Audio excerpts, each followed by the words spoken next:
Hello বন্ধুরা, কেমন আছো তোমরা সবাই? আমি সুস্মিতা, তোমাদের সকলকে একটি নতুন মিনি ব্লগে ওয়েলকাম জানাই। তো আজ হলো পয়লা বৈশাখ, তাই তোমাদের সকলকে জানাই শুভ নববর্ষ।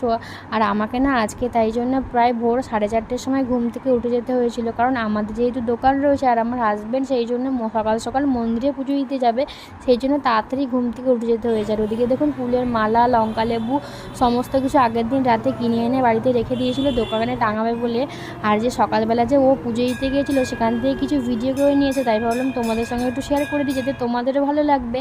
আর এদিকে দেখুন সকালবেলা আমিও স্নান টান করে নতুন একটা নাইটি পরে নিয়েছি, শাড়িও কিনেছিলাম, কিন্তু যা ব্যবসা গরম পড়ছে তাই আর শাড়ি পরিনি।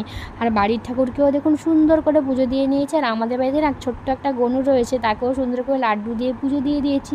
আর আজকে সকালবেলা হয়েছিল স্পেশাল ব্রেকফাস্ট, গরম গরম পরোটা সাথে সোয়াবিনের তরকারি। আমার নববর্ষ তো এভাবেই কাটলো, তোমাদের কেমন লাগলো অবশ্যই কিন্তু কমেন্ট করে জানিও।